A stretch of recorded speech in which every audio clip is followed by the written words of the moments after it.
gravar. Tela. Vocês estão vendo a tela? Todo mundo? Bom, gente, então vamos começar com a hamiltoniana do campo eletromagnético, que é a primeira coisa que a gente vai ver. Então, essa aula de hoje é baseada fortemente nesse curso do Wolfgang Kepler, do MIT.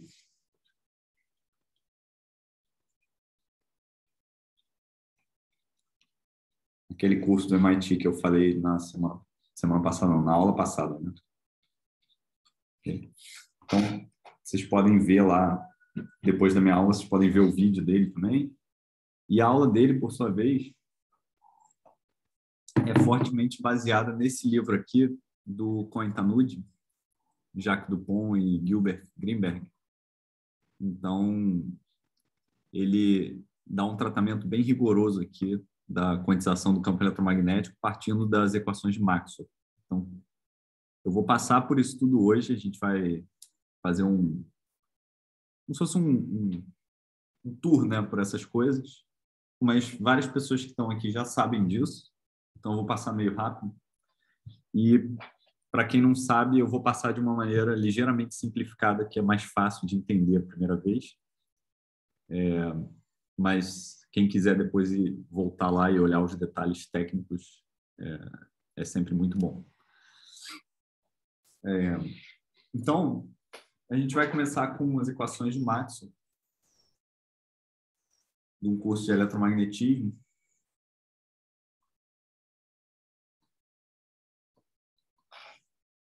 Tem 4 equações, né? Então, divergente de E, ele é igual a 1 sobre epsilon zero vezes a densidade de carga.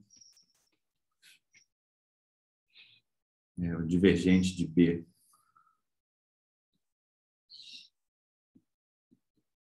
igual a zero. A gente tem os rotacionais, né? Rotacional de E é RT igual a 1 sobre C ao quadrado VT. Perdão, troquei aqui. Eu sempre troco esses. Aqui não tem 1 sobre C. Aqui é campo elétrico. Então, divergente de E é menos a derivada temporal de B. E o divergente de P é igual a 1 sobre C. É um divergente rotacional. Rotacional. Tô falando uma coisa e escrevendo outra. Rotacional e divergente. Isso. Obrigado.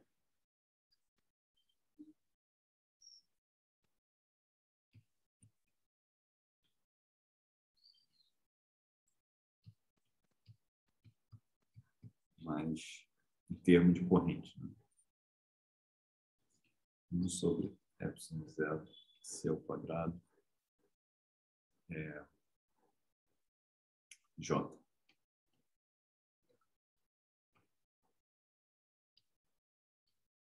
Beleza? Então tem essas 4 equações de Maxwell aqui. Todo mundo deve estar lembrando delas. Todo mundo deve estar familiarizado com elas, né?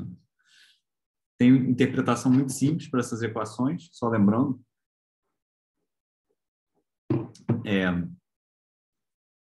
Aqui a gente tem que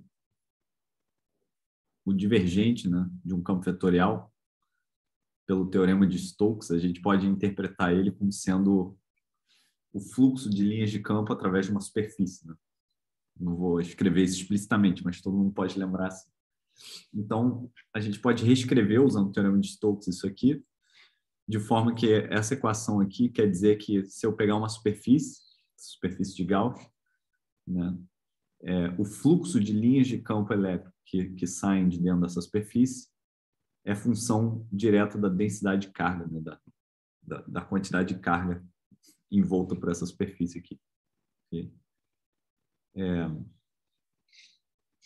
Essa segunda equação aqui é a mesma coisa, só que ela diz que o divergente de B é zero, né? Isso significa dizer que não existe monopolo magnético.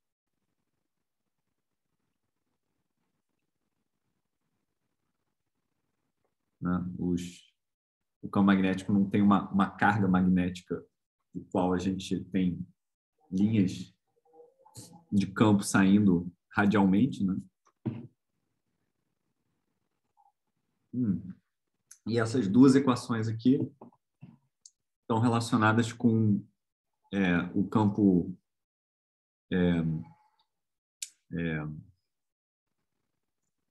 com o campo dinâmico, né, da eletrodinâmica. Então, isso daqui diz que uma variação no campo magnético gera um campo elétrico e uma variação temporal no campo elétrico gera um campo magnético dessa forma específica aqui. Tá? E uma corrente também gera um campo magnético dessa forma específica, na lei de indução de Faraday. Então, tá bom, a gente conhece essas equações. Vamos olhar para elas no espaço de Fourier.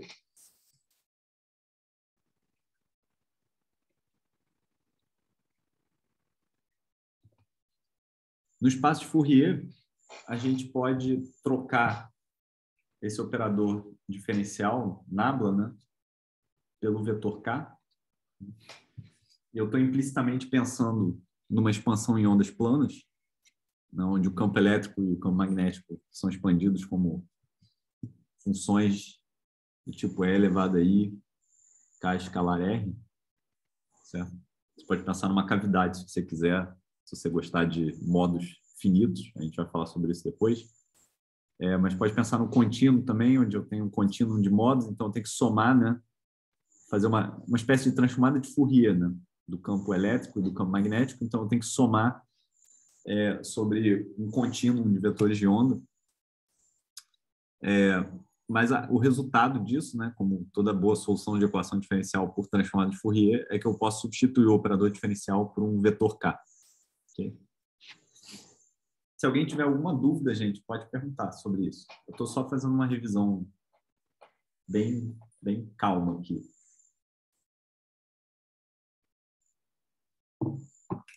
Bom,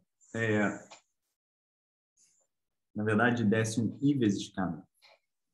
Porque a onda plana é elevada a I vezes K escalar F. Então, essas equações de Maxwell, elas ficam assim, olha. I, K escalar, campo elétrico, função de K, E. Isso daqui vai ser igual a 1 sobre epsilon zero, Rho de K, E.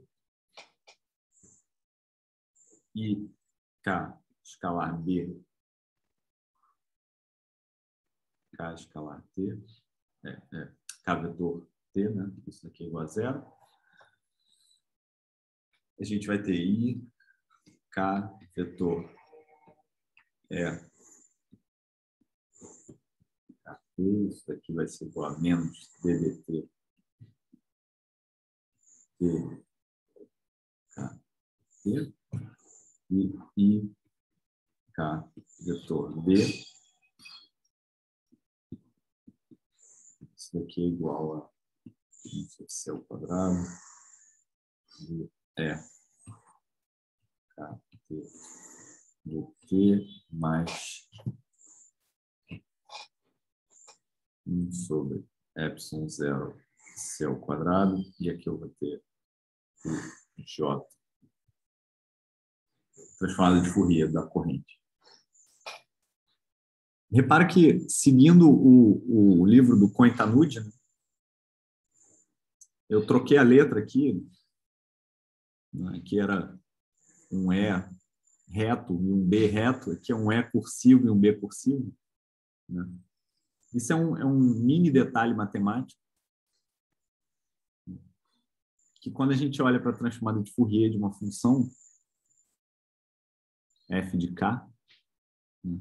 Isso daqui é uma integral em dx, e elevado a i, kx, de um f de x. Né? Eu não posso denotar matematicamente Isso é uma discussão entre os matemáticos e os físicos, né?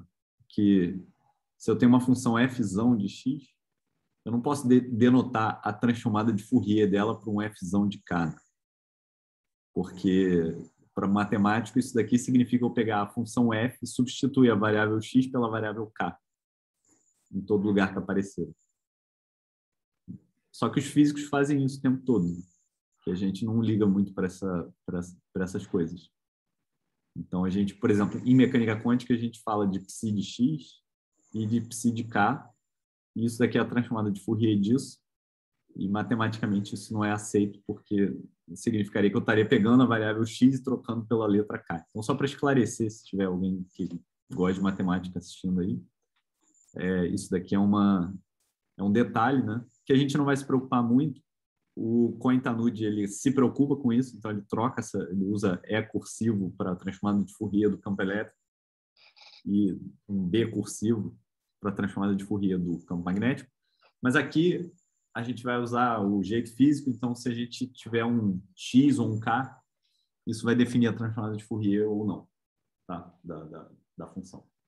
Tudo bem, gente? Alguma dúvida sobre isso?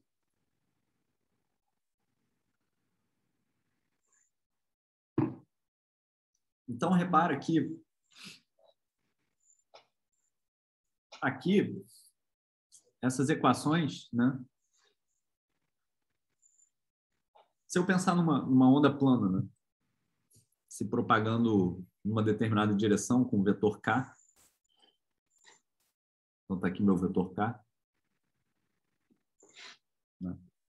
Então você pensa numa onda plana se propagando, um campo descrito por uma onda plana se propagando nessa direção. Essas equações aqui, elas falam sobre os campos elétricos e magnéticos longitudinais, né? Porque tem uma projeção aqui, eu faço um produto escalar com esse vetor k. Então, de todos os componentes do campo elétrico e do campo magnético, eu estou pegando aqui os componentes que são ao longo desse vetor k, né? Dessa onda plana que eu estou imaginando. Então, eu vou chamar essas equações aqui de equações para os componentes longitudinais do campo elétrico. Enquanto que essas aqui são perpendiculares ao k, então elas definem um campo transverso.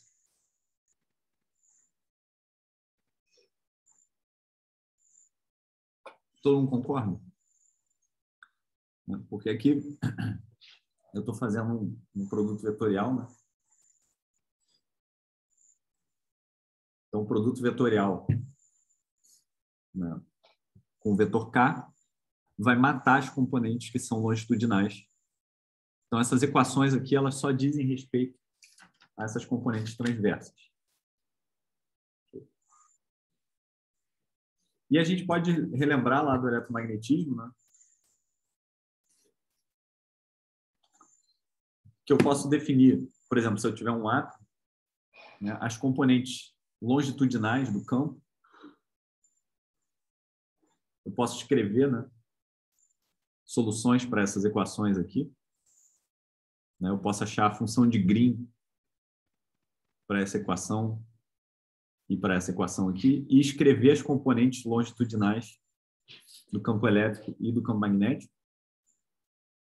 E o que essas duas equações falam para a gente é que a componente longitudinal do campo elétrico ela é dada por menos 1 sobre 4π epsilon 0. Eu tenho uma integral d3r' da densidade de carga vezes o gradiente de 1 sobre o módulo de R menos R. Okay. Então, fisicamente, né, essa componente longitudinal ela pode ser escrita como uma integral sobre a densidade de cargas da força gerada por cada carga pontual, que é esse gradiente de 1 sobre R menos R'. Certo? Então, esse aqui é o campo elétrico. Se eu multiplicar pela carga, eu tenho a força elétrica que uma carga de teste vai sentir. E a componente longitudinal do campo elétrico, do campo magnético, perdão, ela é zero, né? Isso é uma expressão do fato de que não tem monopolo magnético.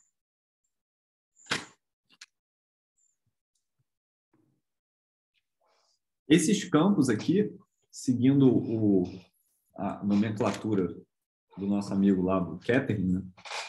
A gente vai chamar de campos devido aos átomos, né? Ou cargas. Vou chamar de atom fields.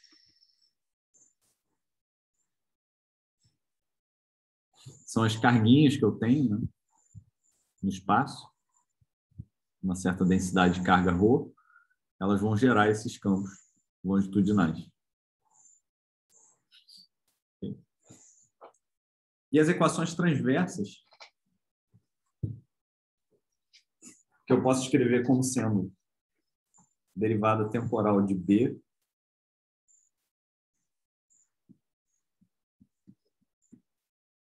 igual a menos I K vetor é perpendicular. Esse aqui é o B perpendicular de K, B. E essa outra equação aqui é B dt de E perpendicular KT igual a C ao quadrado. E eu não fiz nada, só reescrevi isso aqui.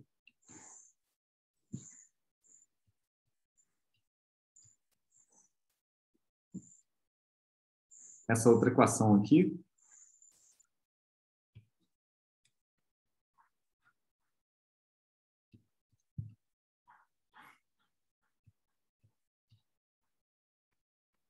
né, já chamando esses caras de componentes perpendiculares,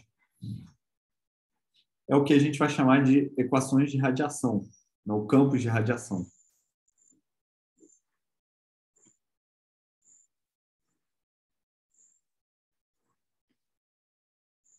Fisicamente, a gente pode ver aqui que essas equações elas estão acopladas, né?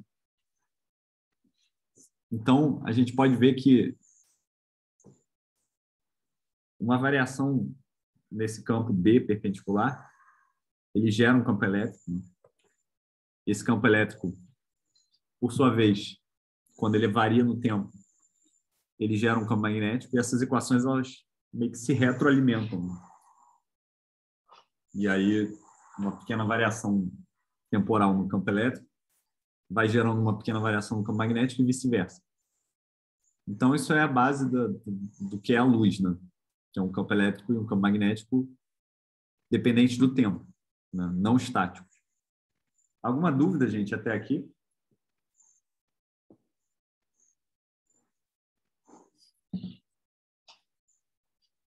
A gente pode relembrar, né, as definições de potencial vetor e de potencial escalar.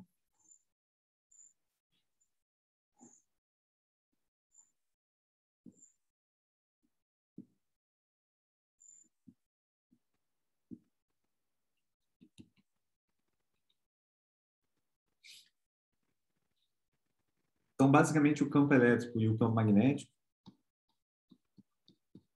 eles podem ser escritos em termos de um potencial vetor, ou, perdão, potencial escalar, que é a função de RT, né, o gradiente de um potencial escalar, menos uma derivada temporal de um potencial vetor, que é a função de RT. E para magnético pode ser escrito como o rotacional desse potencial vetor. Então, tudo isso vocês já sabem, eu acho. Então, a gente está só relembrando aqui algumas dessas coisas. Okay? No espaço de Fourier, né, essas relações viram E de KT igual a menos I K. Eu vou ter a transformada de Fourier do potencial, em função de K e de T, menos a derivada temporal do potencial da transformada de Fourier do potencial vetor. E o B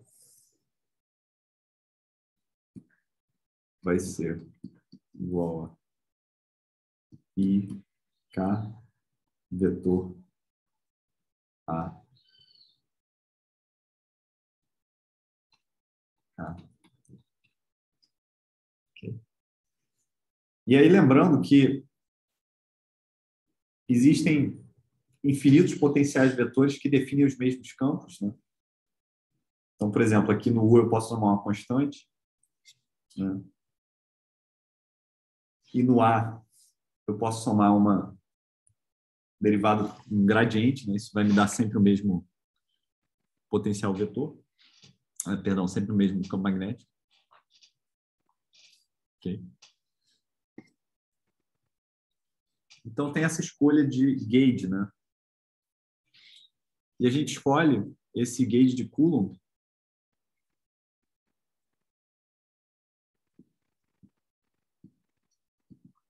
que basicamente é dizer que o divergente do potencial vetor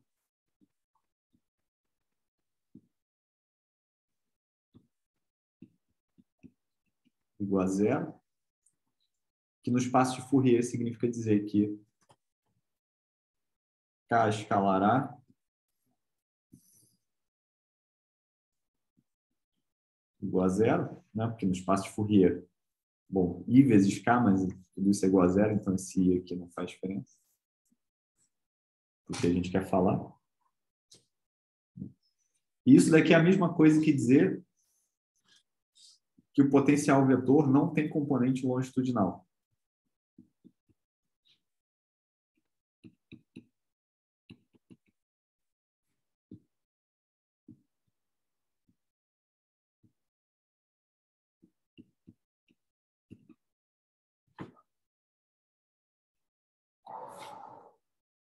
Né? Porque a projeção ao longo da direção longitudinal é zero.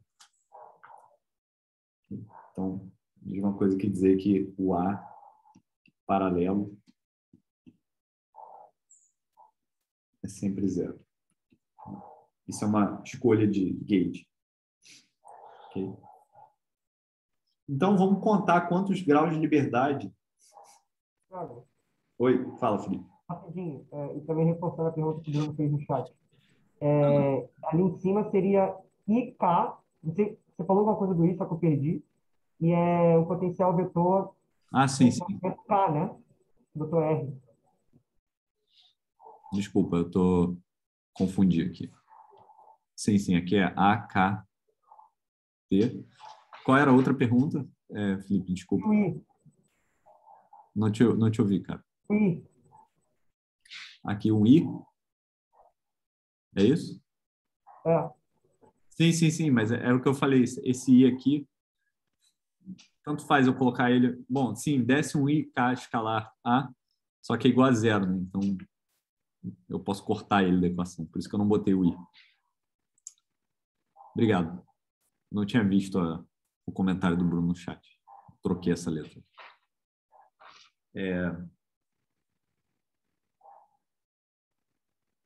Então, olha só. Vamos ver quantos graus de liberdade a gente tem, né?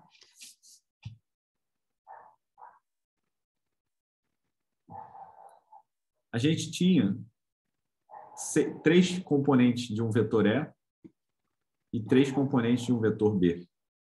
Então, isso aqui dá a impressão para a gente que a gente tem 6 graus de liberdade. DOF é Degree of Freedom, né, em inglês, só para definir o termo.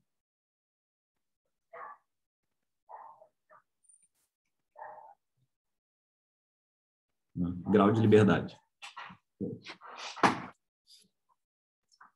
Mas quando eu introduzo esses potenciais, né,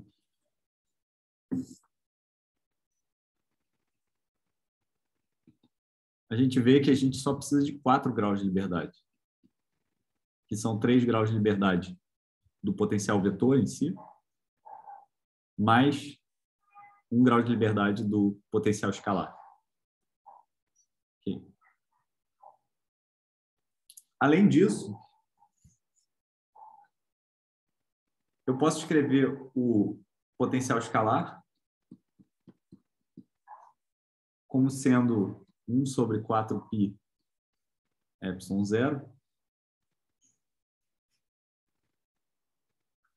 integral d3r' rho de r' t sobre r menos r'.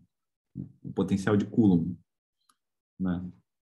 Então, na realidade, a gente tem 3 graus de liberdade, porque isso aqui está determinado pela densidade de cargas do problema. Okay? E, além disso, a gente ainda tem que fixar um gauge.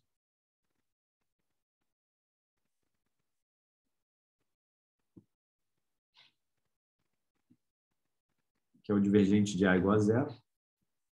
Né? Tem aqui as 3 componentes desse carinha entram nessa equação, né?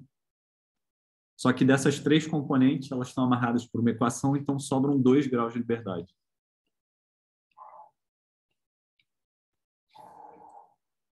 Então, tem 2 equações dinâmicas que definem esse campo transverso, né? E esses são os graus de liberdade do campo eletromagnético. Então, só para resumir, né? Eu posso chamar isso aqui de condição I, condição II, e a condição 3, III. Então, eu tinha 6, a condição I tira 2, a condição 2 tira 1, e a condição 3 tira fora mais 1. Então, a gente fica com 2 graus de liberdade. Esses graus de liberdade são direções, né, que o campo elétrico tem para a gente brincar. Né? São as direções que um campo transverso pode ter, né? Para os quais a gente pode definir as funções que satisfazem a equação da onda. Certo? Então, esses são os graus de liberdade de polarização. Né? Então, só para resumir aqui.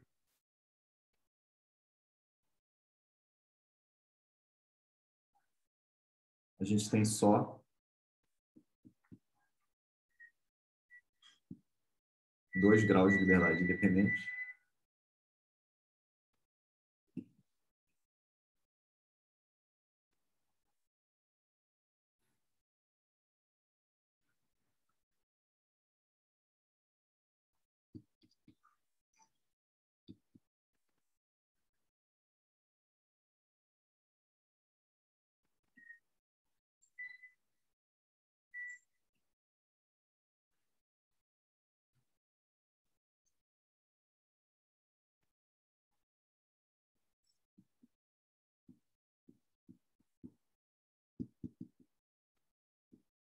Certo? Então, fisicamente é compreensível isso. Né? Dá para entender por que isso é desse jeito. Né? Aparentemente, a gente tem 6 graus de liberdade, só que a gente introduz esses potenciais, aí viram 4. Desses 4, um está determinado pela distribuição de cargas, viram 3. E desses 3 que sobram, a gente tem que fixar um gauge, sobram 2. Okay? Então, são 2 componentes independentes do campo eletromagnético. E esses são os estados de polarização que o campo eletromagnético transverso pode assumir. Né?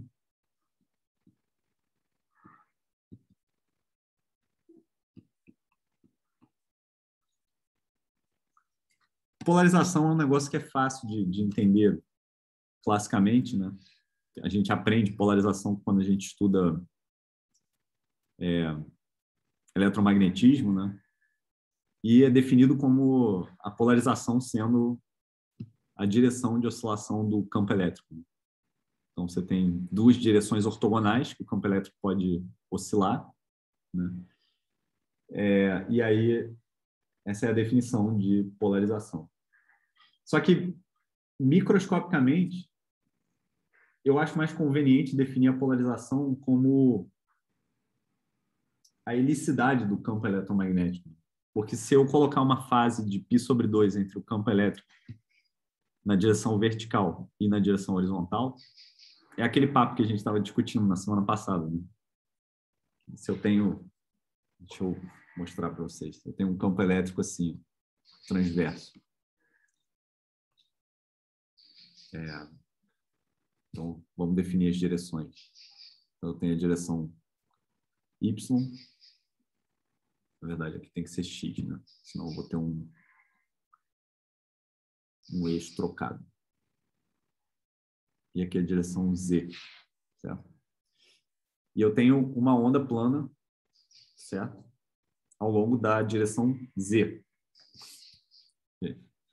Digamos que o nosso campo elétrico ele esteja oscilando ao longo dessa direção X mais Y. Então, esse carinha aqui, ele tá... É difícil desenhar no papel, mas pensa numa ondinha inclinada, assim. Né? Não ficou muito em perspectiva, mas acho que vocês pegaram a ideia. Então, isso vai ser um campo elétrico, que é a função de Z e T, que é da forma cosseno de KZ,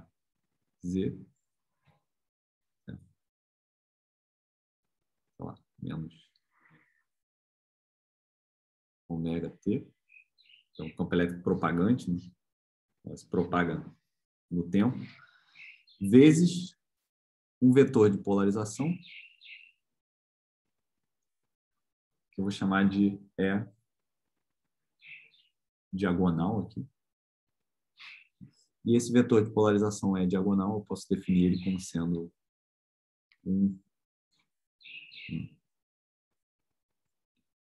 botar uma normalização aqui sobre a raiz de 2. Ok? Tudo bem, gente? Agora, imagina que eu seja capaz de introduzir uma fase de π/2 nesse campo elétrico. Mas eu faço isso só ao longo da direção X, na direção vertical. Tá? Então, eu vou colocar um material aqui.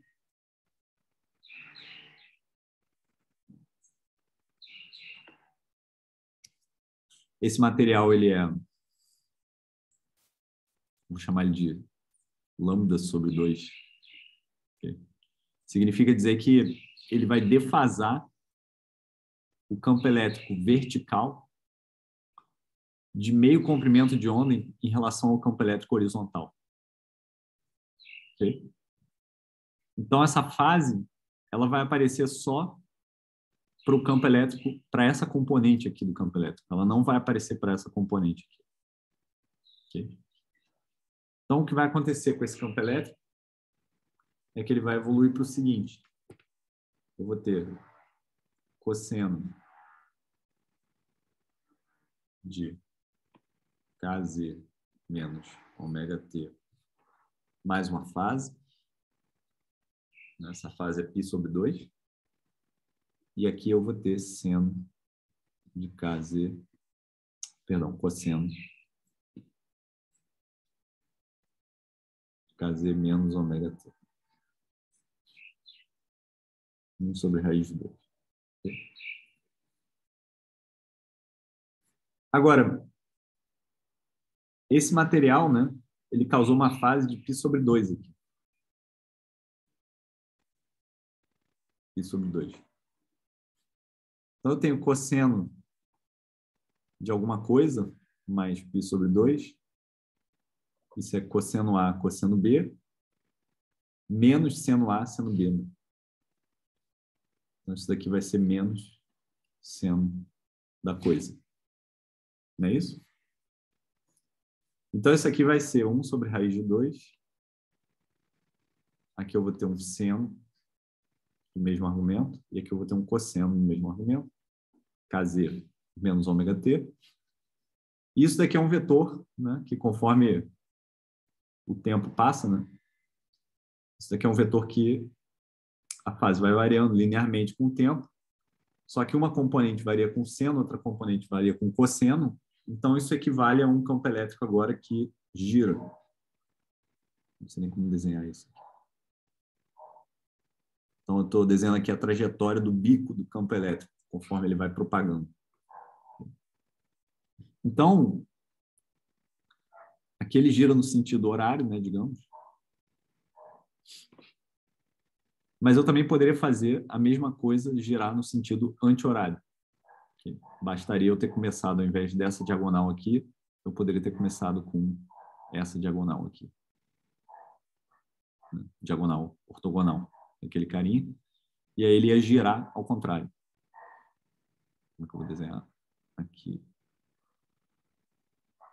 Ele vai girar. Esse daqui gira para cá agora. Então, basicamente, um cara gira para lá e outro cara gira para cá. Então, por isso eu quero dizer as helicidades do campo elétrico. Né?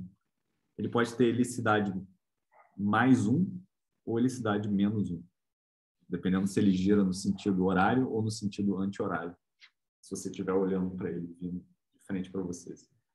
Não.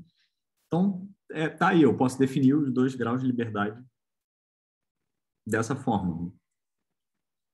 E aí eu gosto dessa definição, porque essa definição ela casa com a versão microscópica da história, que fala sobre spin. Né? Então, a gente vai ver daqui a pouco o campo eletromagnético é quantizado, né? Então tem pacotes de energia discretas que eu posso associar ao campo elétrico, então tem um mínimo pacote de energia que eu posso associar, que é um fóton, né? E o fóton é uma partícula microscópica que tem um spin. E aí, sei lá, quando eu estudei spin pela primeira vez, as pessoas definiam o spin como uma coisa meio misteriosa. O spin é uma propriedade intrinsecamente quântica, não tem análogo clássico do spin. Eu não gosto muito de pensar assim, porque o spin é essencialmente a polarização do campo, certo? Então, a gente pode identificar essas 2 coisas, a polarização do campo e o spin. Né? Acontece que fótons têm spin 1. Você pode descobrir isso ou teoricamente, por argumentos gerais de teoria de grupos e teoria quântica de campos, ou você pode fazer um experimento que eu esqueci o nome do experimento em si, mas é um experimento que o próprio Einstein fez, segundo reza a lenda, né? Ele fez esse experimento quando ele era aluno no ETH em Zurique, que você tem uma plaquinha, essencialmente uma plaquinha igual a essa daqui, com birrefringência, né? Que transforma uma coisa com momento angular positivo, né? Que é o caso de helicidade. Se eu entrasse com uma coisinha com helicidade positiva do outro lado, eu ia sair com um campo elétrico que não gira, né? Que não tem helicidade na saída. Então, eu começo com uma coisa que gira e eu termino com uma coisa que não gira, então eu destruo o momento angular, né? Só que o momento angular é uma quantidade conservada, você pode mostrar isso nesse caso. Então, o momento angular tem que ir para algum lugar. Então, se o campo elétrico ele para de girar, a plaquinha ela tem que girar. Então, o que acontece é que, experimentalmente, você pode colocar uma plaquinha dessas suspensa por um fio de nylon, num fio bem fino. E aí você joga aqui o seu campo elétrico com helicidade. E aqui sai um campo elétrico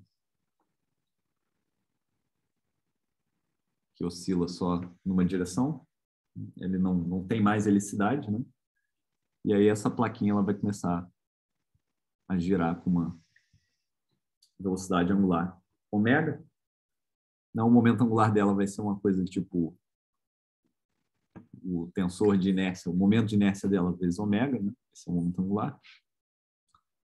E aí esse momento angular aqui, ele tem que ser igual ao número médio de fótons, digamos, vezes h cortado. Então isso daqui mostra para a gente, né, que o número médio de fótons que incidirem nessa plaquinha.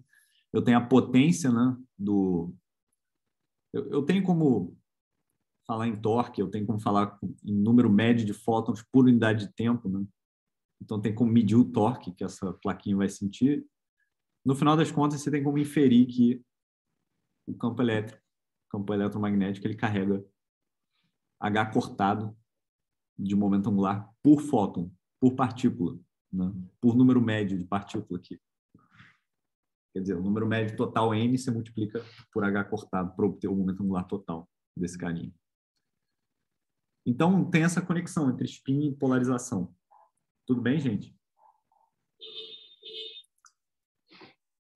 Alguma dúvida? Alguém quer perguntar alguma coisa?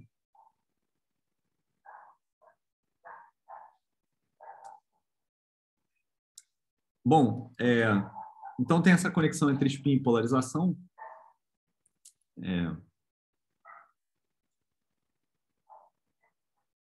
Só que a gente aprende, né, em mecânica quântica que uma coisa com spin S, ela tem 2S mais 1 grau de liberdade, né?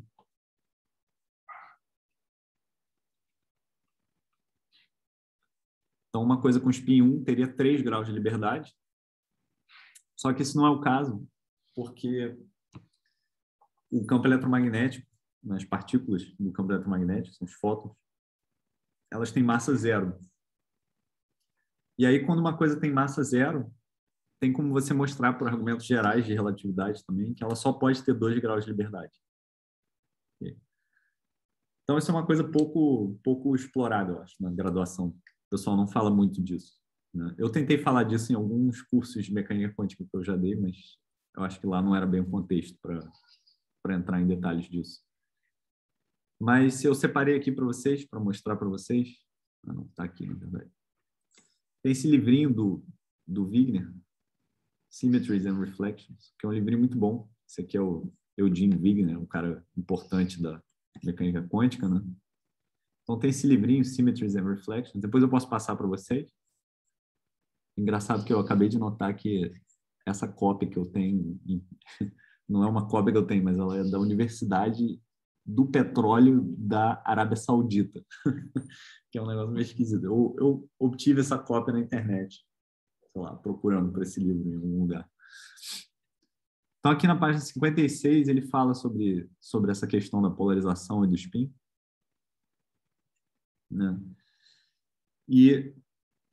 Bom, você pode definir a helicidade, né, de um objeto, basicamente o produto escalar entre o momento e o momento angular dele. Okay? Então, é a componente do momento angular ao longo da direção de propagação do objeto, da partícula. E aí ele mostra que a tangente do ângulo, você pode mostrar isso com relatividade, ele mostra no apêndice desse capítulo aqui, depois quem quiser olhar em detalhes é só procurar.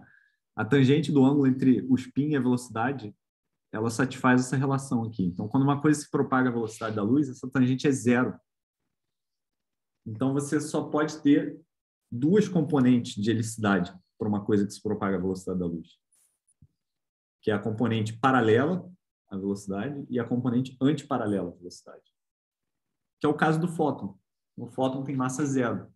E se uma coisa tem massa zero, por relatividade, ela tem que andar à velocidade da luz.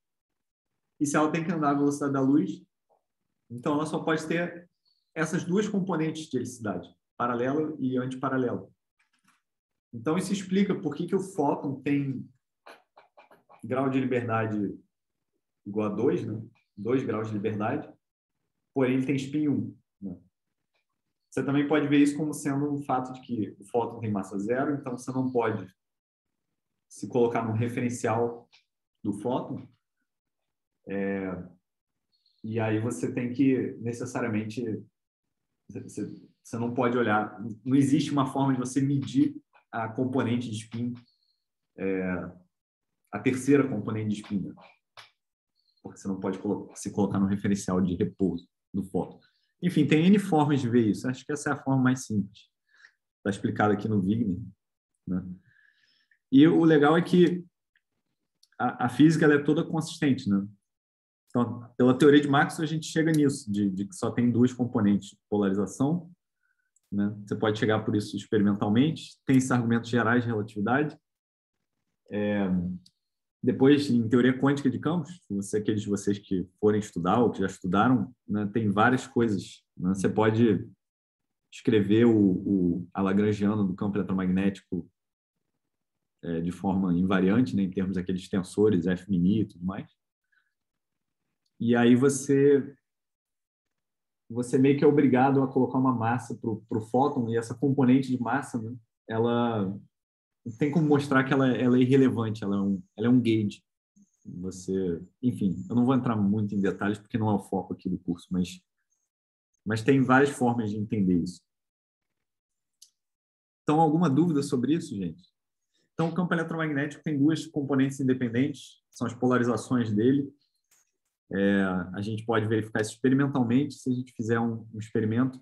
Depois a gente vai ver ao longo do curso, né, se a gente olhar coisas de optomecânica, é legal, você bota luz com momento angular de spin, né, com uma polarização circular, e aí você consegue fazer as suas partículas aprisionadas, né, num campo de luz, elas começam a girar. Então, a gente pode fazer esse mesmo experimento com coisas microscópicas hoje em dia. Você não precisa mais pendurar uma placa de meia onda por um fio de nylon bem sensível. Você pode fazer, que na verdade não deixa de ser um experimento optomecânico, mas você pode simplesmente, o Felipe está ali no laboratório, se ele quiser mandar luz com polarização circular, se ele tiver um jeito se ele tiver porque ele tem a partícula, uma esferinha, né? Então ela vai girar, só que vai ser difícil de ver porque é esfericamente simétrico, mas se ele tivesse um nano dumbbell, né? Um nano halterzinho, que ele conseguisse resolver as bolinhas, ele ia ver que essas bolinhas estão girando lá. Então, esse experimento foi feito N vezes, a última vez foi no grupo do Kidan, em 2017, com tweezer em vácuo. Então, você consegue refazer esse experimento. Se eu fosse estudante de física e tivesse acesso a essas coisas, eu ia adorar fazer esse experimento para realmente provar que o fóton tem momento angular igual a 1. Então, pensem nisso, pessoal do experimento aí, se quiser brincar no fim de semana.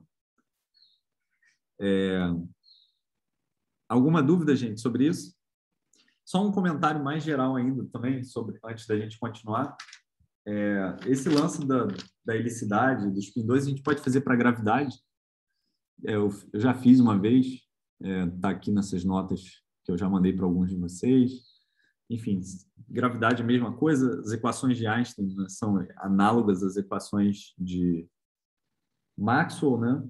Só que você tem 4 equações de Maxwell, né?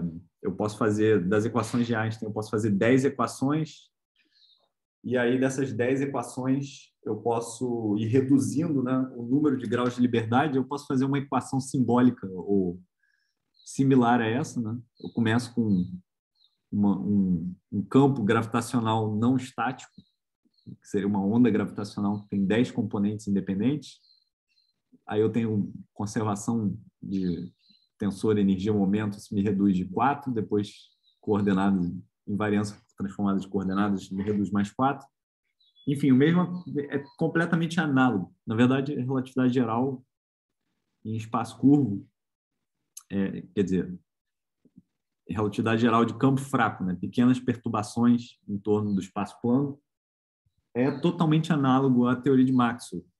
A gente pode fazer a mesma ideia. Então, é legal você ver, tipo, mais um campo, sabe? Mais uma... para comparar, né? É interessante. É mais complicado, as contas são mais envolventes, mas é a mesma ideia. Ok? Então, isso foi só um parênteses cultural aí. Então, agora o que eu queria fazer era simplificadamente quantizar o campo eletromagnético, rapidinho, para quem nunca viu. Vários de vocês já viram isso, o pessoal que já fez Estrutura 2 já viu no curso de Estrutura 2, algo parecido com isso. Mas a ideia é a seguinte. Então, vou definir algumas coisas aqui. Então, estou só mostrando um monte de coisas para vocês que vocês provavelmente já sabem, já viram, só estou contando de um jeito... contando uma história de um jeito linear, né? Então, vamos focar no campo transverso. Agora eu vou considerar densidade de carga igual a 0 e densidade de corrente igual a 0. Está tudo no vácuo. A gente não precisa fazer isso. A gente não precisa considerar nada disso no vácuo. De fato, a quantização do campo eletromagnético formalmente fica diferente se a gente não considerar o vácuo, né? Então, assim, isso é legal, porque o conceito do que é um fóton, o conceito do que é uma partícula, né, são coisas que dependem da situação em que você está. Mais ou menos, não depende, mas assim, se eu estiver dentro de um meio material e o campo eletromagnético estiver acoplado com as equações que governam a dinâmica da matéria e tiver energia de interação, eu não posso separar mais. Eu não posso falar isso daqui é da matéria, isso daqui é do campo, porque tem uma energia de interação que gruda os dois juntos. Então não tem como separar as duas coisas. Então você pode falar em quase partículas, né? Isso aparece lá para frente depois. Até num paper que o Felipe apresentou numa reunião nossa outro dia, aquele paper que eu mencionei na aula passada também, né? Polaritons é uma espécie de excitação coletiva de matéria com luz. É uma espécie de quase partícula dentro desse meio material. Mas assim, a noção do que é uma partícula, ela é uma coisa que a noção do que é uma partícula elementar, né, é uma coisa que está aberta à discussão. E tem pessoas que acham que existe esse conceito de partículas elementares e tem pessoas que não, que esses conceitos são coisas meio informais, assim, que a gente usa para contar uma historinha da física. Mas aqui hoje a gente vai considerar no vácuo. Okay? Então tem as equações de onda, né, que eu posso obter equação de onda para o campo elétrico. Né? Eu posso quantizar o campo eletromagnético, gente? Isso é outro comentário que eu queria fazer, antes que eu esqueça. A gente pode quantizar ele de N formas diferentes, todas levam à mesma conclusão, mas eu posso quantizar ele no nível do campo elétrico e magnético, eu posso quantizar ele no nível do potencial vetor, tá certo? Mas a gente vai sempre chegar nas mesmas conclusões. A conclusão invariante é que no vácuo, campo eletromagnético livre, ele é tal que, bom, a gente vai ver, mas que a energia dele é matematicamente equivalente à soma das energias de um conjunto de osciladores harmônicos independentes.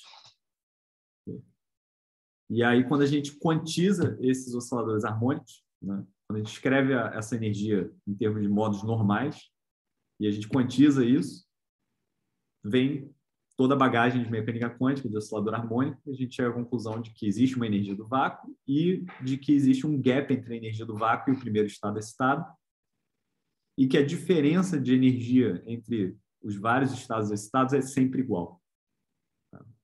É um oscilador harmônico. Isso é o que define ser harmônico, né? Que a diferença entre os níveis de energia é sempre a mesma. Então, não importa se você faz isso no nível do campo elétrico ou no nível do potencial vetor. Okay? Pelo menos não nesse contexto do campo eletromagnético livre. Certo? Então, a gente vai começar com essas equações de onda aqui. Alguém quer perguntar alguma coisa, gente? Aproveitar e perguntar o que vocês sempre quiseram perguntar sobre o campo eletromagnético. Então, eu queria introduzir esse conceito de modo, ou expansão em modo.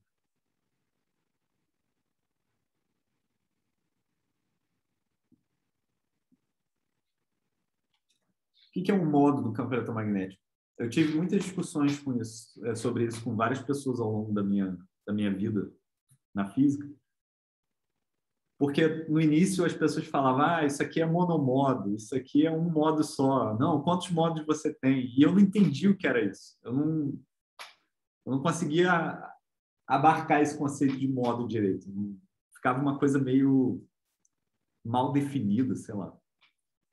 Mas o modo é essencialmente, quando você estuda álgebra linear e mecânica quântica, né, fica mais claro o que é um modo. Né?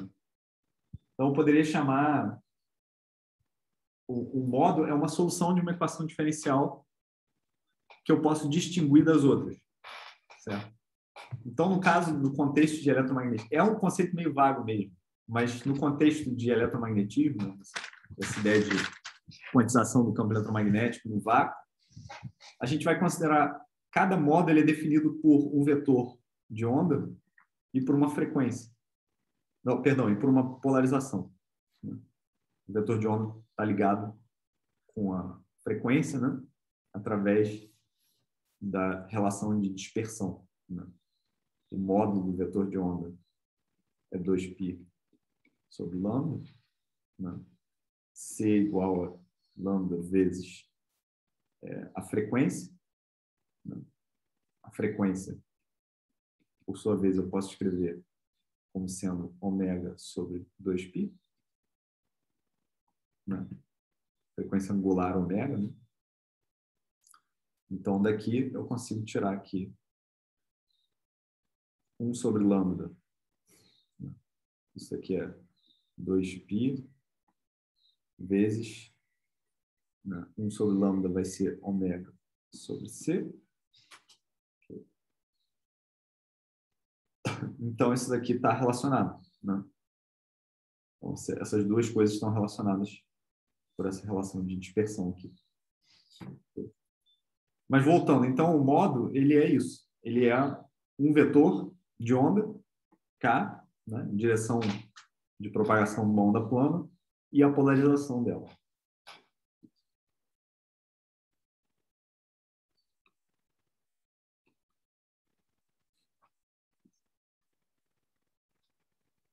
Então, em ótica, né,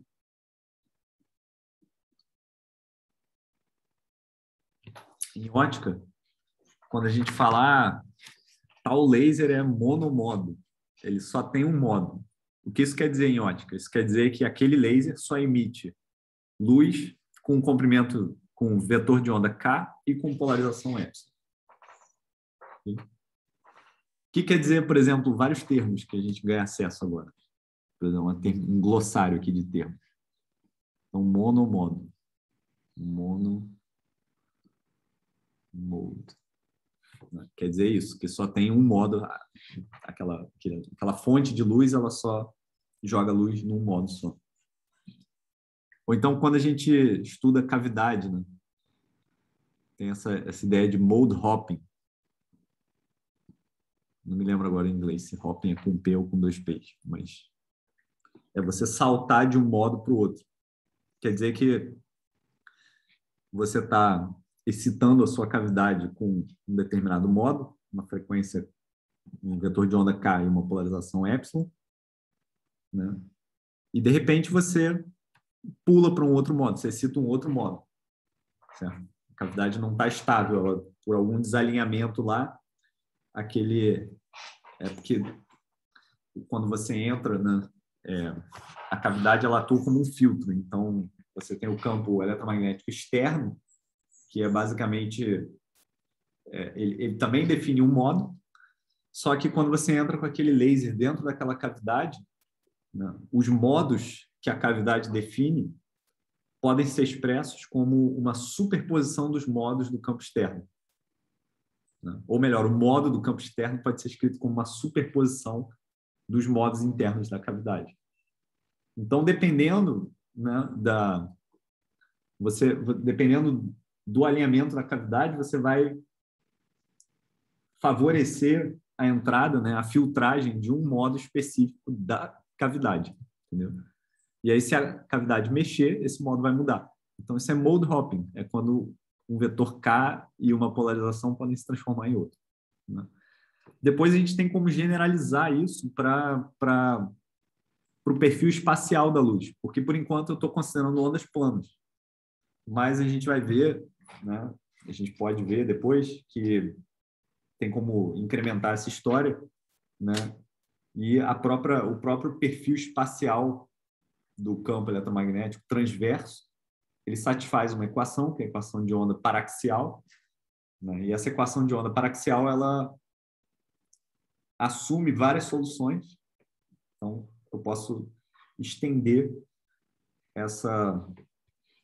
esse conceito de modo com outros graus de liberdade aqui do fóton, né?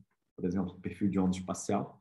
Então, eu posso ter esses modos de Laguerre-Gauss LP, eles são indexados por 2 números. Okay? E o 00 é um modo gaussiano, e por aí vai. E aí eu tenho várias figurinhas bonitas para esses outros modos aqui. Mas hoje a gente vai focar nos modos de vetor de onda e de polarização. E isso vai definir um modo para a gente. Tá? Mas só para deixar vocês de olho aberto que tem esses modos transversos aqui. chamados modos transversos espaciais.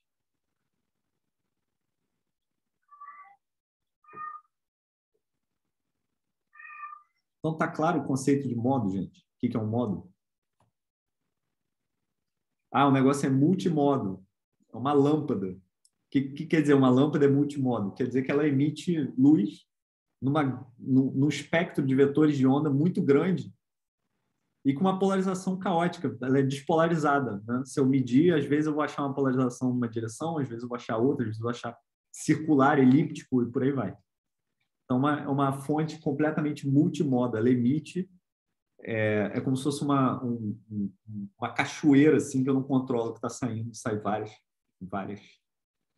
vários vetores de onda são emitidos por aquela fonte. E essa é uma fonte multimoda. Entendeu? Tá claro, gente, o que é um conceito de modo? Então, eu quero que vocês peguem a coisa também do ponto de vista experimental, que tem uma certa, como é que eu vou dizer, liberdade aí nas terminologias. Mas, matematicamente, se pode definir isso. É uma solução possível da equação diferencial, uma solução geral, uma superposição de modos, né? Essa é a definição matemática, mas no laboratório, no jargão de laboratório, a gente abusa um pouco disso. Então, vamos quantizar o campo eletromagnético. Então, vou considerar a coisa mais simples que tem, que é o campo eletromagnético dentro de uma cavidade.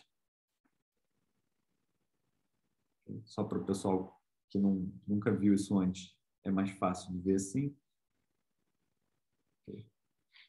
Então, eu estou desenhando isso aqui. É injusto desenhar isso, né? Porque, para a gente, a cavidade deveria ser uma coisa assim agora. Na verdade, na verdade, é injusto desenhar isso também. A cavidade deveria ser duas placas paralelas infinitas, porque a gente só admite ondas planas até agora, né? A gente não admite o modo espacial. Então, deveriam ser duas placas paralelas infinitas. Assim. E aí você tem uma onda plana lá dentro. Você pode ter ondas planas, né? E aí o que significa dizer que é uma cavidade significa que aqui eu tenho duas condições de contorno e o campo elétrico ele tem que ir a zero nessas posições aqui. Sei lá, por exemplo, menos L e mais L. E aqui no meio, zero. Okay? Então, para a gente, uma cavidade é só isso, uma condição de contorno. Né? E é um lugar onde eu posso confinar o campo eletromagnético, na forma de ondas estacionárias ali dentro. Se eu resolver a equação de onda com essas condições de contorno. Okay? Então, são coisas que vocês já viram em outros cursos, ou em mecânica quântica, ou em ótica, ou em eletromagnetismo. Não sei. Bom, aqueles de vocês que fizeram eletromagnetismo da pós devem ter visto, porque durou tanto tempo que vocês devem ter visto tudo. A gente viu, sim. Legal. Que bom, que bom. Então, já facilita o meu trabalho. Pelo menos. Bom, então, como é que é a expansão em modos desse campo, né? Para uma polarização única, digamos, polarização ao longo da direção X,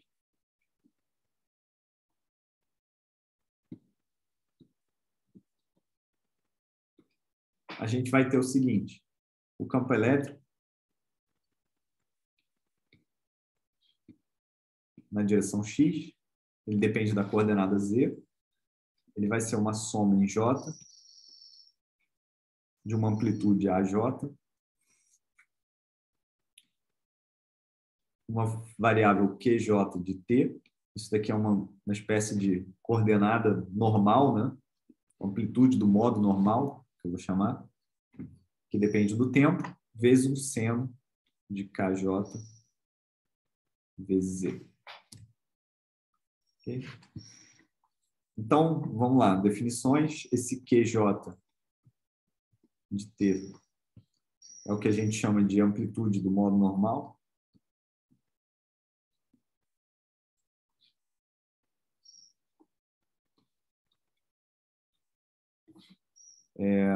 Esse KJ é 2π sobre... Perdão. É Jπ sobre L onde J é um número inteiro, pode ser 1, 2, 3, até infinito. Então, são as ondas estacionárias aqui dentro. E esse A, J, ele é 2 vezes a frequência de J. Tem uma constante aqui que eu vou chamar de MJ. V, epsilon0 sobre raiz.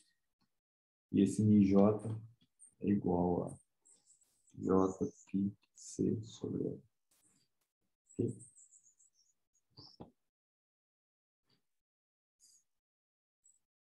A gente pode definir o volume do campo, né, como sendo a seção de área transversa vezes o comprimento da cavidade.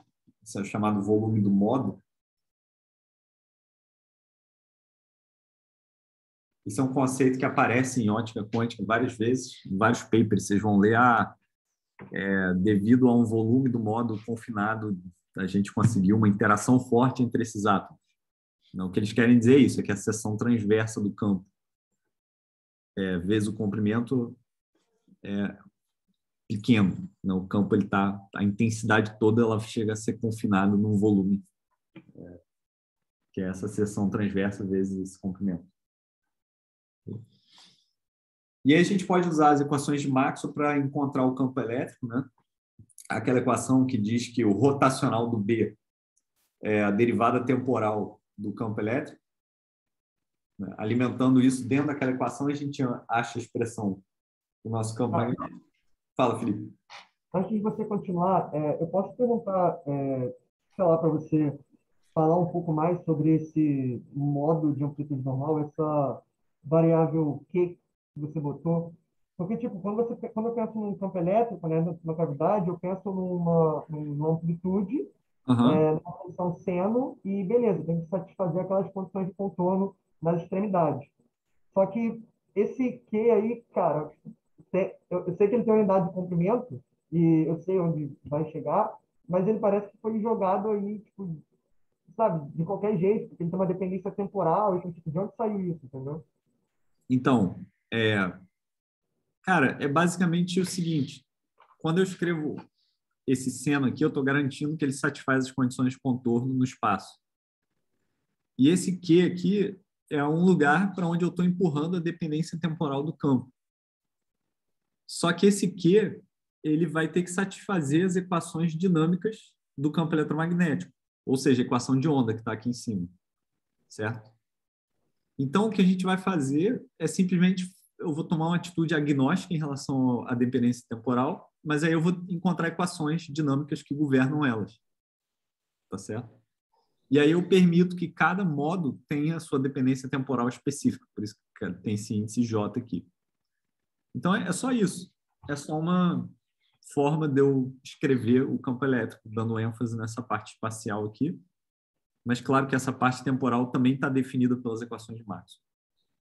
Melhor, Mas até então você não tem nenhuma restrição sobre, nenhuma condição de contorno sobre o tempo, tem?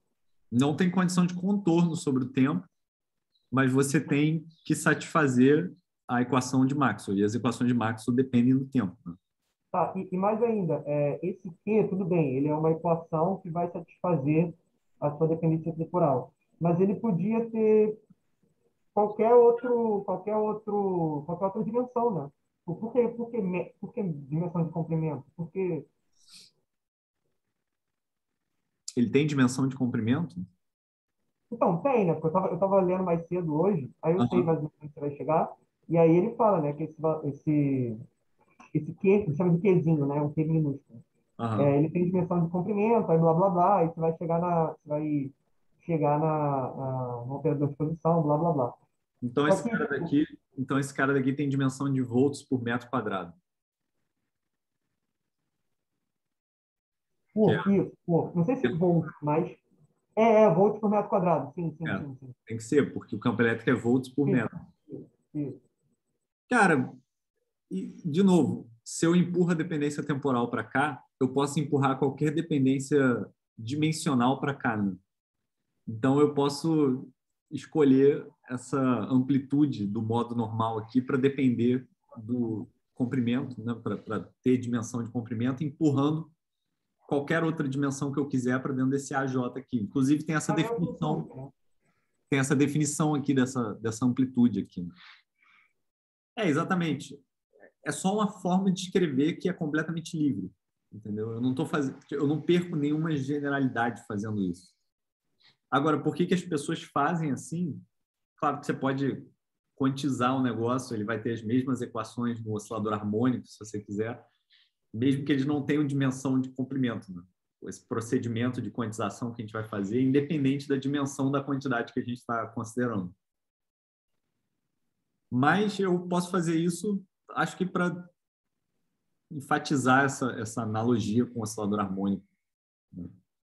Mas, assim, fisicamente, no final das contas, a conclusão que a gente vai chegar não é... Bom, sim, que isso aqui é uma coordenada que eu posso enxergar como uma posição do oscilador harmônico, né? Mas mais ainda, que o campo elétrico é análogo ao operador posição do oscilador harmônico. Eu posso construir ele dessa forma. Então, ele vira um operador quântico que é proporcional a uma coisa que satisfaz as equações, exatamente as equações do oscilador harmônico quântico. Acho que é para dar ênfase nisso, mas assim, não é necessário. Eu poderia ter feito uma quantização, sei lá, eu poderia ter falado de uma quantidade A aqui, cursivo, que depende de J e que depende de T, tá? E aí eu não ia falar de nenhuma dessas constantes aqui, e isso daqui ainda ia satisfazer uma equação matematicamente equivalente ao oscilador harmônico, e aí, né, lembrando, em momento nenhum, quando a gente faz aquelas contas de oscilador harmônico, a gente se preocupa se a gente está lidando com a posição, ou com unidade de posição, ou com unidade de qualquer outra coisa, né? O que importa são as relações de comutação que eu vou impor entre as quantidades, certo? Tem isso também, que aqui eu vou querer, em algum determinado momento, né, eu vou definir um momento canônico e eu vou querer impor relações de comutação, e as relações de comutação eu quero que sejam aquelas canônicas. Então, o QIP, a comutação entre QIP é IH cortado, né? Tem que satisfazer essa relação de comutação canônica, mas isso é uma coisa que eu poderia modificar, eu poderia colocar ao invés de H cortado, uma outra constante do outro lado que carrega dimensões que eu quiser. Então, eu teria quantizado do mesmo jeito. Então, assim, a minha resposta é, fazendo isso, está tudo bem, a gente não perde generalidade nenhuma. Essa é a resposta. Okay. Eu tenho mais uma dúvida, não sei se é melhor deixar essas dúvidas para quando você... Não, pode falar. Pode falar. É só que, bem, você introduz essa quantidade, mas ela não tem nenhuma, assim, é uma observável, né? Eu não posso caracterizar ela a partir do campo elétrico, né? De um campo elétrico de uma onda, posso? Não, claro que pode. Pode sim. Bom, ela é basicamente... Bom, o campo elétrico ele varia com o espaço e ele varia com o tempo, né? Então, essa quantidade Q aqui, ou melhor, o A vezes Q, digamos, né? Você pode... Se você se fixar numa determinada posição onde isso aqui vale 1, né? Se você tiver um modo só do campo elétrico, você vai ver, isso daqui vai ser diretamente o campo elétrico, né? Se eu me colocar numa posição, né, onde esse... Mas o que eu quero saber é tipo, se tem algum significado físico. Não. Ela é a parte temporal do campo elétrico. Porque, olha só, isso daqui, imagina que eu tenho... Vamos fazer um zoom aqui. Então, está aqui o meu campo elétrico. É uma onda de luz numa cavidade, tá? Só que eu vou fazer um zoom, que eu estou aqui no meio, e aqui não parece que aquilo ali é uma onda que tem... Não parece um feixe de luz gaussiano, é só simplesmente um monte é um campo vetorial, campo elétrico. Só que eu estou exatamente na posição que é dada por Z igual a π sobre 2K. Então, isso aqui vale 1. Okay? Agora, se eu colocar um dipolinho aqui, esse dipolinho ele vai sentir uma força que é diretamente proporcional a essa parte aqui. nessa posição. Concorda?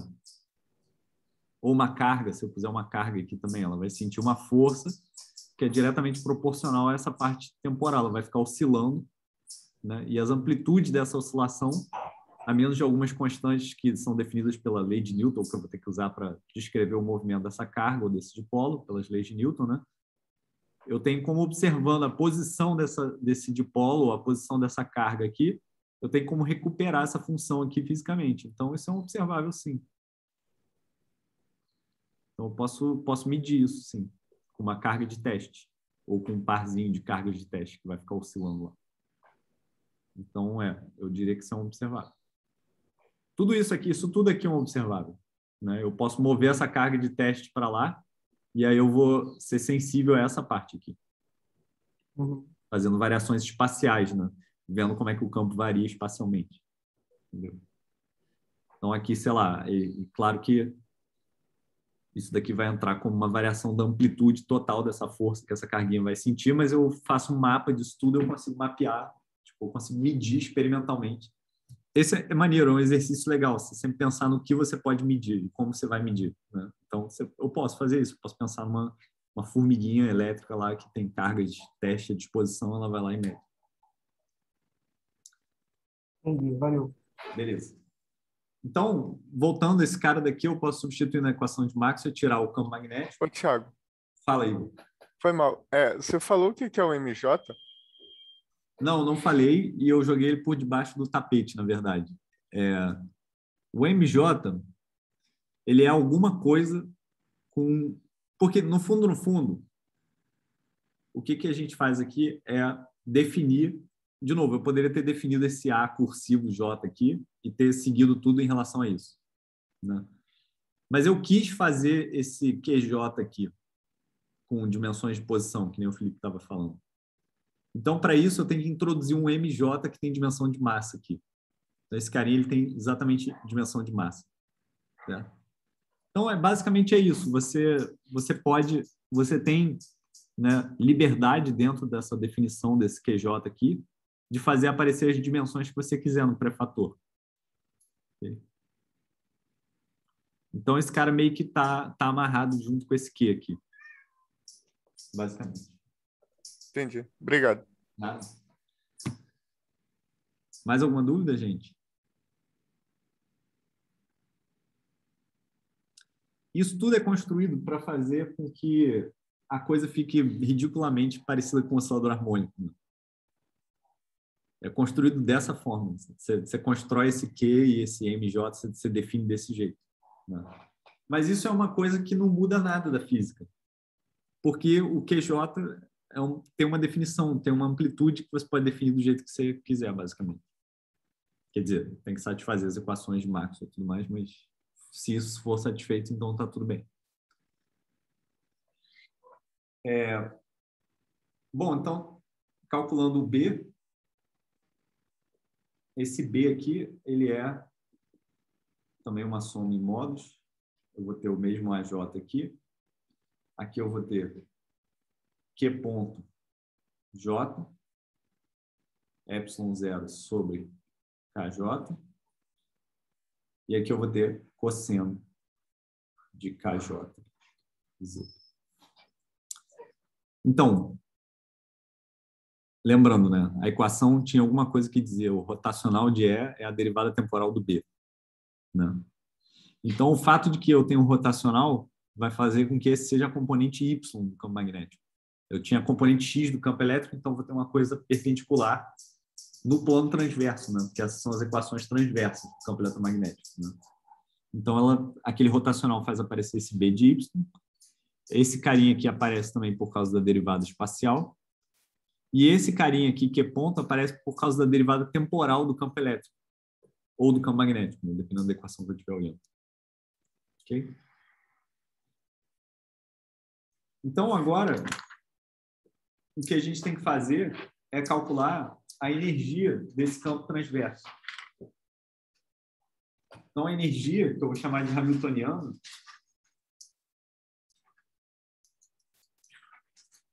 ela vai ser dada por 1 meio de uma integral no volume, ε0, que multiplica E de x ao quadrado, mais c ao quadrado, b de y ao quadrado. Isso daqui, né, claro, a gente tem que escrever. Substituindo esses valores do campo E de x e do campo B, certo? Isso é uma integral no volume.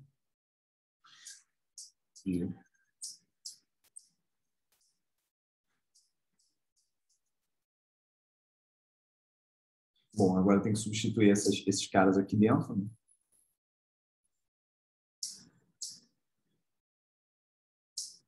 A soma em J, AJ, QJ, seno, KJ, Z, quadrado, mais C ao quadrado, que multiplica soma em J, AJ, QJ, ponto, ε0 sobre KJ. E aqui eu tenho cosseno de KJZ ao quadrado.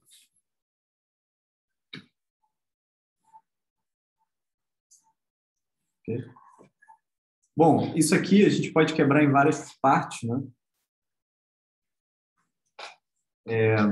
A gente vai ter uma parte de uma integral na área, né, no plano transverso, e uma integral em Z, né, que tem integral no volume, então isso aqui é uma integral tripla. Mas basicamente isso vai me dar uma coisa do tipo ε0 sobre 2 vezes uma área, né, daquele volume do módulo que eu estava falando lá em cima, vezes uma integral em dz, né, dessas quantidades.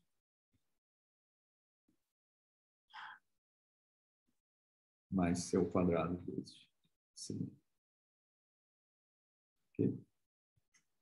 E aí, o que vai acontecer agora, né, é que eu tenho que expandir isso aqui ao quadrado, só que eu tenho uma soma em J, então eu tenho que mudar o índice da soma, né?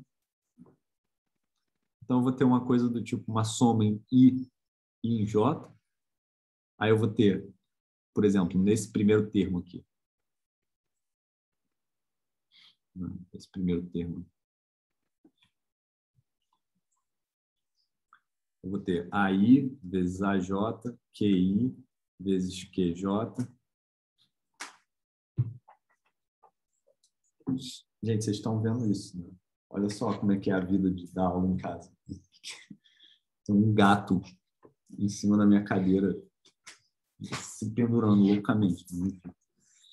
Aqui eu vou ter seno de KI vezes Z vezes seno de KJ vezes Z. Só que eu tenho que integrar isso em DZ, né? No final das contas. E aí aqui a gente tem que invocar aquela relação de ortogonalidade das funções seno e cosseno. Alguém comentou alguma coisa aqui. Tá matando gato de fome. Não, cara, o almoço dele é às 3 horas, então tá safo. Bom, então aqui a gente pode invocar essas relações de ortogonalidade aqui, olha. Né? Coisas desse tipo. Então, integral de seno de n π sobre L vezes seno de m π sobre L de menos L a L. Isso daqui é igual a uma delta de Kronecker, né? Então, são essas relações de ortogonalidade que eu peguei emprestado aqui dessas notas de aula. Só pode ser 1 se for n igual a m, ou 0 se for n diferente de m. Né? Mesma coisa vale para o cosseno, que a gente vai precisar usar isso para a integral do campo magnético. Okay? E aí, essencialmente, o que vai acontecer, né, nessa conta, eu vou deixar vocês fazerem os detalhes, mas já dá para ver que a gente vai ter um termo que vem daqui, que vai ser uma soma de Q ao quadrado, uma soma em J de QJ ao quadrado, mais Q ponto J ao quadrado, com constantes aqui, claro. Deixa eu mostrar o que vai dar, né? Vai dar uma coisa assim. Essa hamiltoniana vai ficar igual a 1/2 de J, que eu vou ter, ajustando as constantes, MJ, MJ ao quadrado, QJ ao quadrado, mais MJ, Q ponto ao quadrado. Então, de novo, respondendo aquelas perguntas, né? Essas definições desses modos normais Q e a aparição dessa massa M aqui é para tornar bastante explícito essa semelhança com o oscilador harmônico. Certo? E, por enquanto, é tudo clássico, a gente não quantizou nada ainda. Né? Só o que a gente fez foi pegar os modos dentro de uma cavidade, fazer uma expansão em modos normais do campo elétrico e do campo magnético, e aí resolver essa continha aqui da energia, né? E ver que agora eu tenho uma coisa que é do tipo m ômega ao quadrado vezes q ao quadrado mais m q ponto ao quadrado, que é basicamente a hamiltoniana de um conjunto de osciladores harmônicos independentes, tá vendo? Então, cada modo J, né? Cada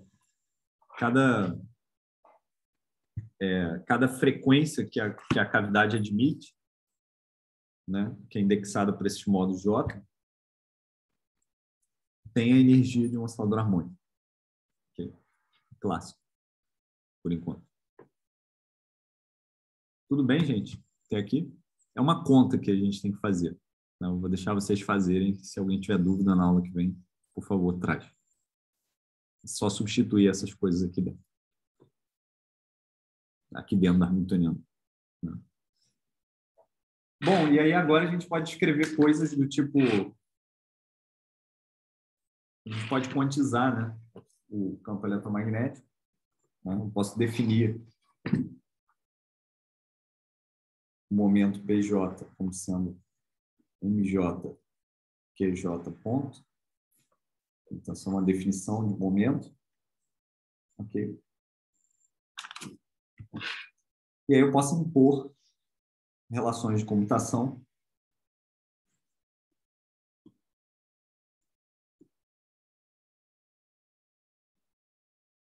canônicas, canonical commutation relations,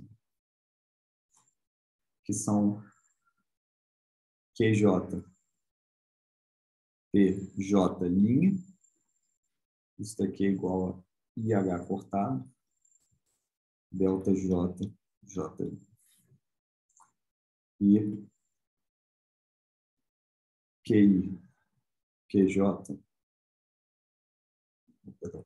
QJ linha,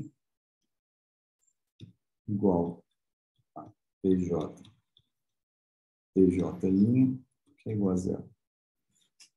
Okay?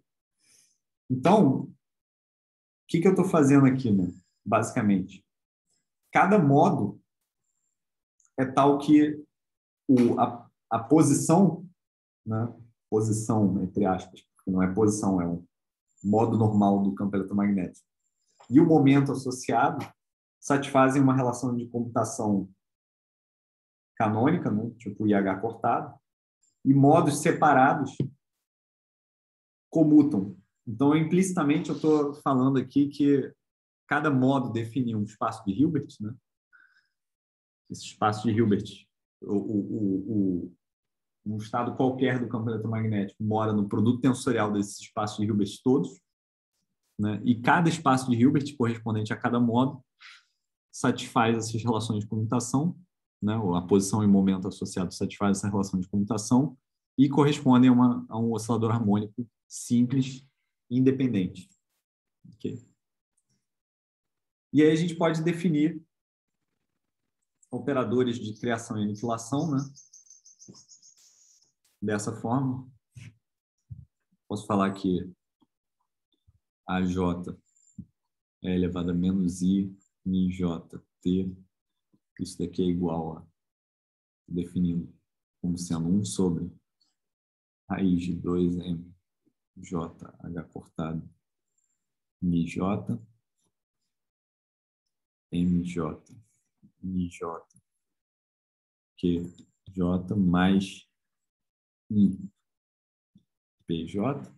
E aqui eu defino AJ dagger é elevado a I, NJT. Isso daqui é a mesma coisa, com menos I aqui. Essas são definições de operador de criação e aniquilação, né? É análogo em mecânica quântica, a gente define como uma soma Q mais IP, né? Ou Q menos IP, com essas constantes aqui que definem esse carinho. Ok? E esses operadores de criação e aniquilação, a gente pode verificar a relação de comutação entre eles, né? Elas seguem dessas relações de comutação, da mesma forma que a gente tem no oscilador harmônico quântico, né? A gente vai ter que AJ linha dagger é igual a delta J linha e AJ linha igual a AJ dagger linha dagger. Isso aqui é igual a 0. Então é isso. Essa é a quantização do campo eletromagnético, né? Cada modo é um oscilador harmônico independente, então ele herda todas as propriedades do oscilador harmônico quântico. Então ele tem o estado do vácuo, primeiro estado excitado, segundo estado excitado, até o infinito. E a diferença de energia entre esses estados, qual que é cada estado, né? Lembrando, a gente tem energia H cortado ômega, né? Vezes o número de ocupação daquele estado, N, mais 1 meio, energia do vácuo. Então, cada excitação dessa custa energia H cortado ômega, que é a energia de um fóton, certo? E é instrutivo a gente escrever o campo eletromagnético, né, em termos dessas relações aqui, né, de A e A dagger, né, basicamente uma álgebra que a gente tem que fazer aqui em cima, né, substituindo. Basicamente, você tem que escrever Q e Q ponto, ou Q e P, né, como sendo funções de A e A dagger. Isso é uma conta de mecânica quântica que todo mundo já fez. Basicamente, inverter essas relações aqui. E aí a gente vê que aquele MJ, aquela massa que a gente definiu lá em cima, ela some, né? Então, eu vou escrever aqui o resultado dessa conta. Então, isso daqui vai ser X, função de Z e T. Isso aqui é igual a uma soma em J. Eu vou ter uma amplitude EJ agora. AJ é elevado a I menos I em JT mais AJ dagger é elevado a I em JT vezes seno KJ Z, o BY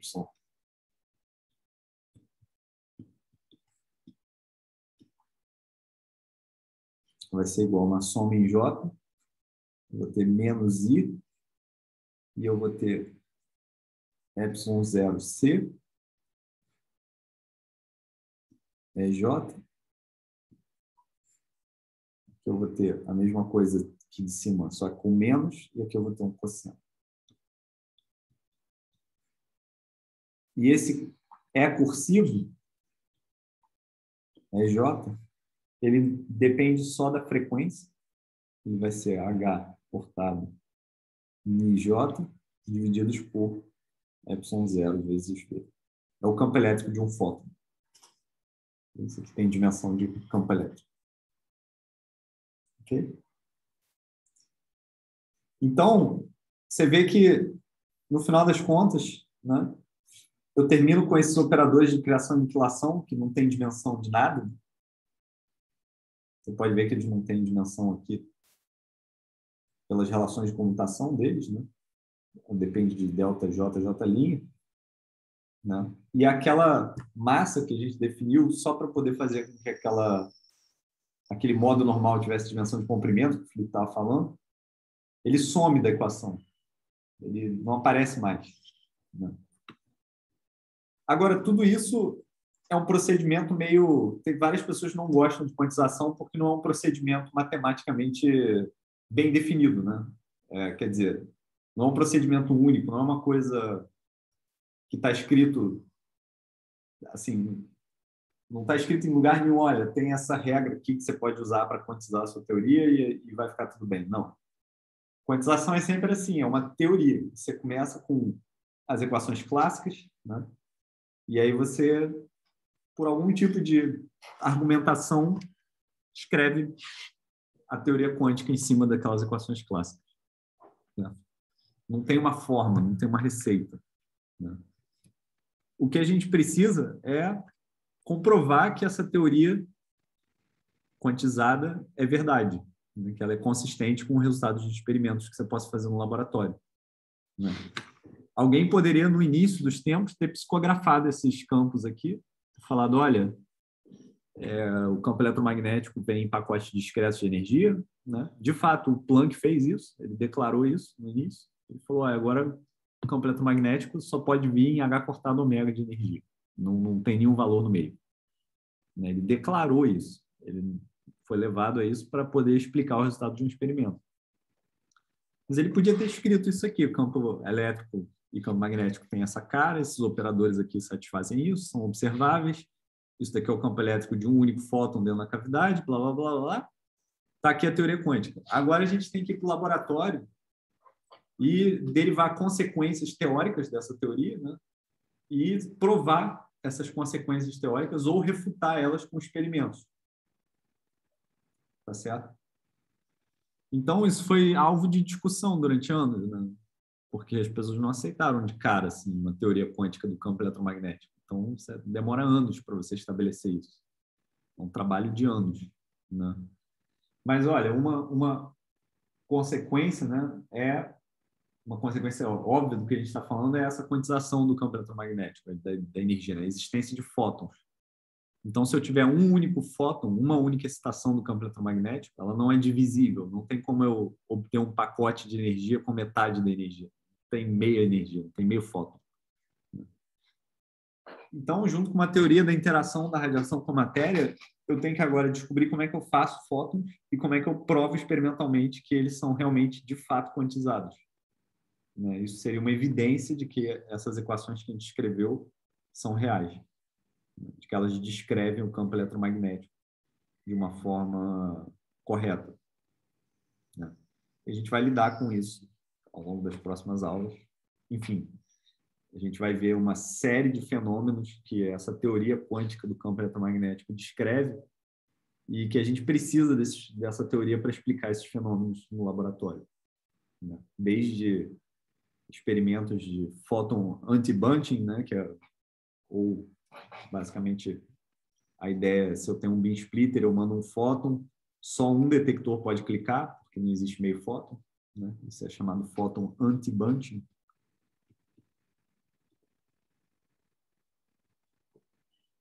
O efeito fotoelétrico, que é o princípio de um detector, um fotodetector, ele é totalmente dependente da quantização do campo eletromagnético, né? Tem fenômenos que, se eu mandar um fóton de cada lado do beam splitter, né, essa teoria quântica do campo eletromagnético explica. E tem outros estados quânticos do campo eletromagnético, tipo estados com squeezing, né, que eu preciso da teoria quântica para explicar. Não tem como explicar squeezing, ou estado comprimido da luz, sem usar esse formalismo de operadores de criação e aniquilação que a gente está introduzindo aqui. Então, a gente vai, ao longo do semestre inteiro, a gente vai ver exemplos e exemplos e exemplos e exemplos de que essa quantização do campo eletromagnético está correta. Agora, quando o Dirac escreveu isso pela primeira vez, obviamente não tinha como ele garantir que isso ia ser verdade para todos os experimentos que iam ser feitos, porque era uma teoria. Né? Não está escrito em lugar nenhum a ferro e a fogo que a quantização tem que ser desse jeito. A gente intuiu isso, as pessoas intuíram isso a partir de ideias que elas foram tendo ao longo dos anos, com experiência, com teoria clássica, depois com mecânica quântica. Então é isso, gente, que eu tinha para falar hoje. Na próxima aula a gente vai olhar para a interação da radiação com a matéria. Então, só para resumir agora onde a gente está, a gente tem a hamiltoniana total do universo eletromagnético. A gente tem um termo que descreve átomos ou partículas de matéria, né?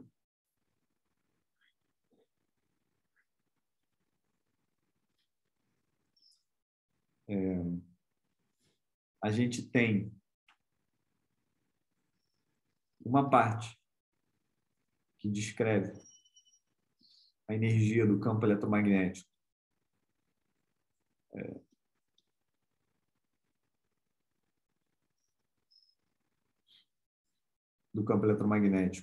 longitudinal, né?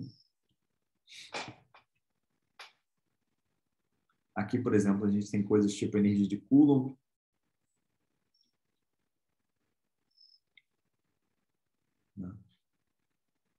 Tem uma parte aqui que é divergente, que é a alta energia do elétron, mas, enfim, a gente não vai entrar em detalhes nisso.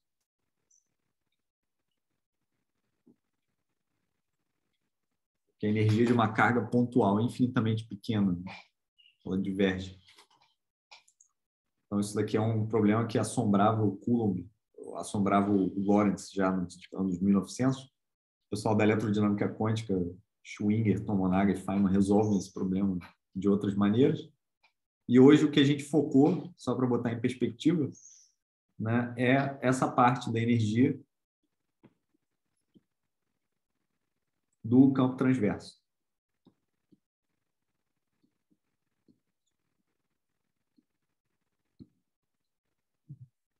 Na energia da radiação.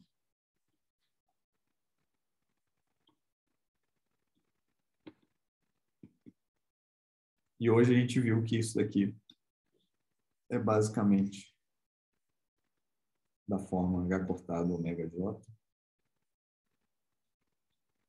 A J da A J mais B. É dessa forma aqui.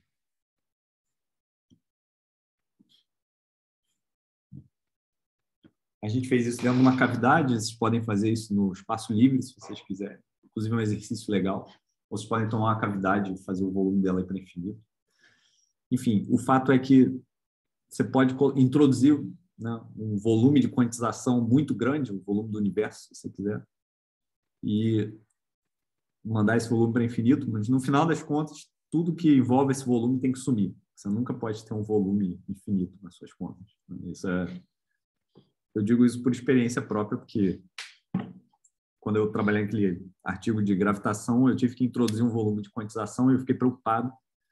Mas aí, no final, realmente eu garanto, assim, quando você calcula coisas observáveis, por um milagre da natureza, vários volumes se cancelam e aí, no final você termina só com coisas mensuráveis. Quando você tenta expressar tudo em termos de coisas que você pode medir, né, esse volume de quantização ele meio que desaparece da sua conta. Então é isso, gente. Alguma dúvida? Por hoje era isso que eu tinha para falar. Foi um prazer falar para vocês. Eu vou parar de gravar aqui para a gente poder conversar sem gravação. Peraí.